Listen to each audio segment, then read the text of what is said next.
But now let's begin with the basics. When you talk of a tumor, what exactly are we talking about? What's a tumor? Thank you very much for this show because it is informative. We are passing on information to the public who needs, the public needs to know and needs to understand some of these basic things. So when we talk about a tumor basically, the description is a word from Latin meaning a swelling. So a tumor is basically a swelling, an unnatural swelling, which has unnatural cells, pathological cells. Yeah. So a tumor can actually be anywhere. When you talk about tumors in pregnancy, you may have a tumor in the brain, you may have a tumor in what we call the pituitary gland, we may have breast tumors, we may have pelvic tumors, we may have uterine tumors, ovarian tumors, and so on and so forth. So in pregnancy, just like in states where women are not pregnant, these tumors can be anywhere. Thankfully, most of the tumors that we see in pregnancy are not malignant. We can have, if you talk about classification, we can actually classify tumors in two ways. They can be benign, that is innocent basically, which are not a big issue, or they can also be malignant, cancerous.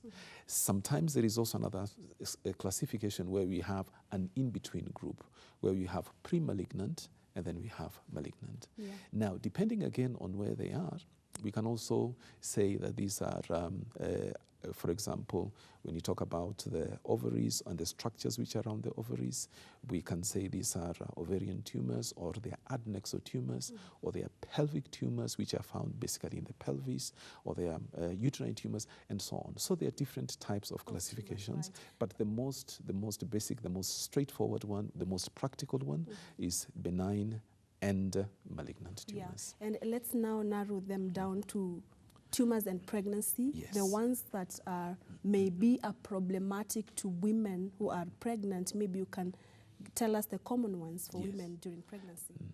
I think we can start by looking at it, looking at them from location. We can start from the ovaries, and then we can go down to the uterus. So if you start from the ovaries, you can have also the same classification. You can have benign tumors, and you can have malignant tumors. Benign tumors are, for example, what Professor Mondiugutu mentioned in the other show, where you have, for example, a cyst, a simple cyst.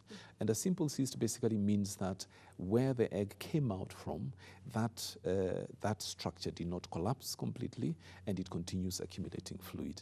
So you may have something very simple, very straightforward, not painful. Sometimes the patients don't even know that actually they have it. It's an incidental finding. Right. So when we do a scan, you see there's a structure there, and we look at the characteristics of the structure, and we tell the patient, you know what, this is something simple, there's nothing to worry about.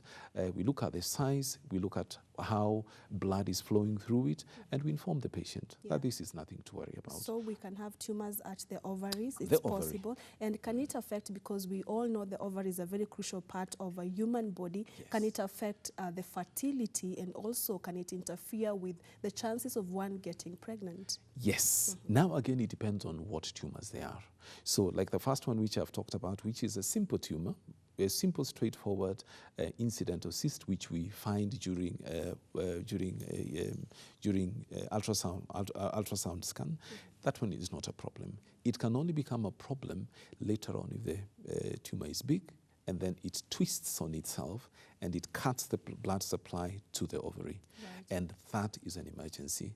And the patient may have to be taken to theater and has to be operated on, because not doing it will actually subject the patient to more complications. Now, we can have other tumors, again, depending on how they look like, which can be before pregnancy or even during pregnancy. And as I said, we are dealing with tumors in pregnancy, so these are tumors which we find during pregnancy. Yeah. There is what we call endometrioma, for example, which is a tumor which has old blood in it. Now, this tumor actually grows during the normal cycle. In the beginning, it can be small in size, but as we know that during the normal menstrual cycle, women secrete a lot of hormones, different hormones at different times of the cycle, and this tumor can actually grow with it. Now, sometimes it does reduce in size, but most of the time it continues to grow. Now, what happens is, if this structure is on the ovary, it actually kills or destroys some of the ovarian tissue where you have the potential eggs which are supposed to grow in the future. So it is a potential problem, and it can and does lead to infertility. Yeah, So and Doc, you've said that they are benign tumors. Yes. We're still talking about benign tumors at the ovaries, and you said there's no cause for alarm, and Yes. also depending on the size. So Yes. why, just make us understand how now it interferes with, or it can affect one's fertility, because you've said it's really has nothing to do with cancer or Yes. the malignant tumors that we have. Okay. Now, when you talk about benign, it does not affect, it will not be cancerous, because immediately we talk about cancer, we think about death. But these ones do not go that way. Now, when you're talking about fertility or infertility for that matter, these structures, like the one I was talking about, especially if it is huge, more than 5 centimeters, equal to more than 5 centimeters, it destroys the potential eggs which are in the ovary. So the bigger it is, the more structures that it destroys. And then the worst thing is that sometimes when you go in and do the surgery, as you are removing the tumor, you actually will remove some ovarian tissue as well. So whatever remains in the ovary is something very small. And then what we call the ovarian reserve is acutely, reduced. So we may find a patient who is 20-something or even early 30s, and the first thing we ask during the medical interview is, have you ever had any surgeries?